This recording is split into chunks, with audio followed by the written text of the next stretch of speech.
जे मुस्लिम मतदार आहेत 8,000वर असा आरोप केले होते. तुम्ही त्याबद्दल तक्रार केलेली आहे निवडणूक आयोगाकडे आणि पोलिसातही तक्रार देणार आहात, काय विषय? एक लक्षात घ्या, ही माझी तक्रार आहे.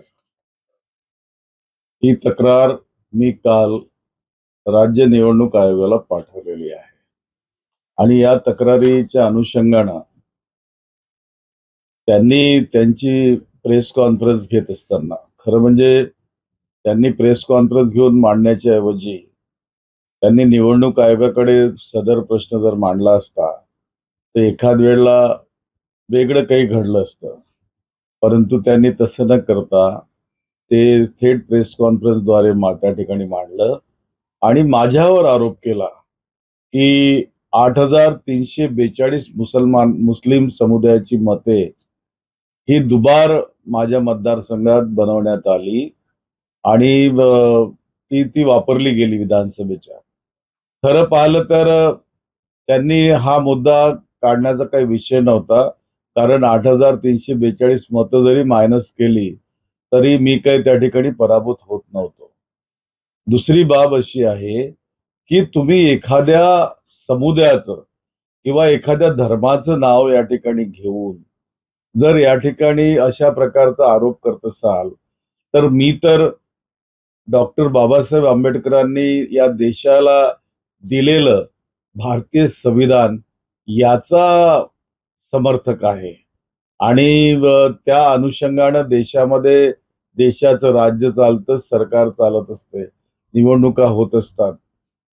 त्यामुळं त्यांनी एक प्रकारे या ठिकाणी धार्मिक तुष्टीकरण करण्याचाच प्रयत्न या ठिकाणी केल्याचा मी थेट आरोप त्यांच्यावर केलेला आहे.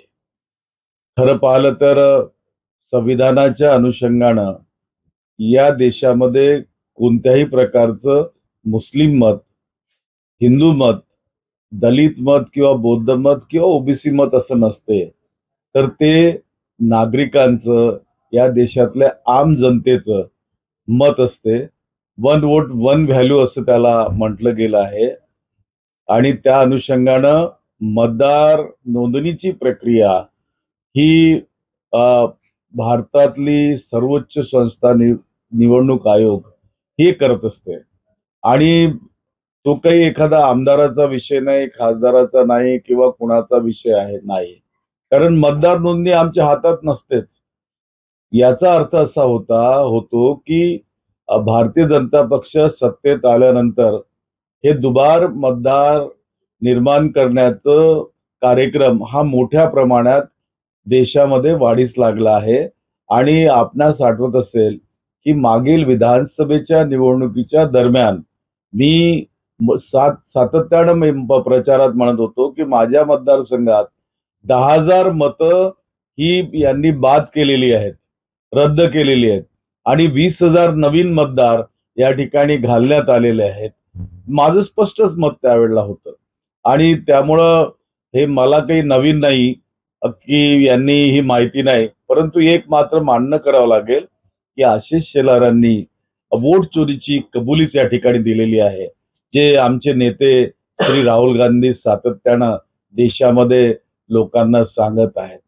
आता विषय उरला की या सगळ्या घटनाक्रमाची तक्रार मी राज्य निवडणूक आयोगाकडे जी केलेली आहे, माझ्या मतानुसार भारतीय संहिता जी आहे 2023 ची, त्या अनुषंगानं अशा प्रकारचं तुष्टीकरण करणारं वक्तव्य हे योग्य ठरत नाही, नियमाला धरून ठरत नाही. दुसरं असं की ललिता कुमारीचा एक निर्णय आलेला आहे सुप्रीम कोर्टाचा, त्या निर्णयानुसार सुद्धा तो या ठिकाणी बसत नाही. त्यामुळं या ठिकाणी एखाद्या धर्माला पकडून, म्हणजे त्यांनी मुस्लिम समुदायाचं नाव घेतलं, म्हणजे इस्लामचं नाव घेतलं. इस्लाममध्ये जिहादचा अर्थ एफर्ट्स असतो, प्रयत्न असतो आणि त्या प्रयत्नातनं चांगलं काय घडू शकतं हे मांडण्याचं त्या इस्लामच्या त्या शब्दामध्ये असताना तुम्ही त्याला वेगळं असं नाव देऊन धर्माच्या नावावर जे तंटे पसरवण्याचं काम चाललंय त्याला आम्ही खपवून घेणार नाही, कारण भारतीय संविधानामध्ये सर्व धर्म समभाव, लिबर्टी, इक्वॅलिटी आणि फ्रॅटर्निटी मांडलेला आहे. राऊत साहेब, तुम्ही ही सगळी तक्रार निवडणूक आयोगाला केलेला आहे. एका बाजूने तुमचा आरोप आहे की निवडणूक आयोग निष्पक्ष काम करत नाही, या भाजपचा हस्तक आहे. अशा वेळी तुम्हाला वाटतं तुमच्या तक्रारीवर निवडणूक आयोग काही कारवाई करेल? मला निवडणूक आयोगावर अजिबात विश्वास नाही.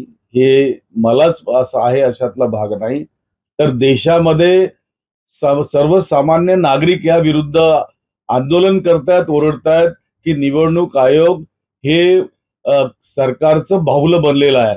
आणि केवळ जनताच ओरडत आहे अशातला भाग नाही. या देशाच्या केंद्रीय मंत्री श्रीमती निर्मला सीतारामन यांचे आदरणीय पती यांनी सुद्धा या संबंधी भाष्य केलेलं आहे. काल परवा अनेक नेत्यांनी महाराष्ट्रातल्या अशा प्रकारचं भाष्य केलेलं आहे. एकंदरीत निवडणूक आयोगावर कुणाचा विश्वास नाही, परंतु मी लोकशाहीला मानतो, मी भारतीय संविधानाला मानतो, मी डॉक्टर बाबासाहेब आंबेडकरांच्या विचारांना मानतो. जयभीमचा मी कार्यकर्ता असताना निश्चितपणे शासनाकडे किंवा संबंधित विभागाकडे तक्रार करणं आणि विचारणा करणं हे मी माझं आद्य कर्तव्य समजतो. म्हणून निवडणूक आयोगाला मी हे पत्र लिहिलेलं आहे. तुम्ही या सगळ्या संदर्भात पोलिसांकडे तक्रार करणार आहे, कारण तुम्ही BMSचा उल्लेख केलेला तुमच्या.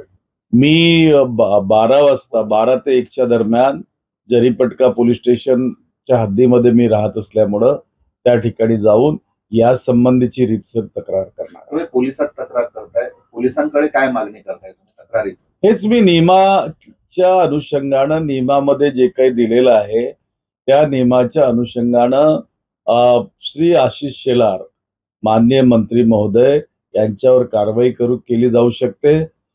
सुप्रीम कोर्टाने ललिता कुमारीच्या प्रकरणामध्ये जो निर्णय दिला त्या निर्णयानुसार त्यांना शिक्षा जी काही नियमाअंतर्गत आहे ती दिली जाऊ शकते. या संबंधी पोलिसांनी ताबडतोब कारवाई करावी अशी माझी मागणी आहे. आशिष शेलारांवर या सगळ्या संदर्भात गुन्हा दाखल व्हावा. तुम्ही कायद्याचे अभ्यासक आहेत, तुम्ही सांगू शकाल का की कुठल्या कलमांमुळे हा गुन्हा असू शकतो? मी कायद्याचा अभ्यासक जरी असलो परंतु मी कायदेतज्ञ नाही. पण माझे मित्र आदरणीय आशिष शेलारजी हे मात्र कायदे पंडित आहेत, ॲडव्होकेट आहेत.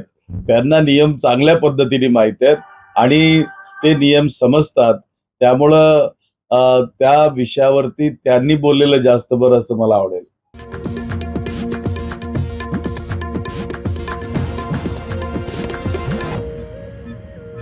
उद्धवजी ठाकरे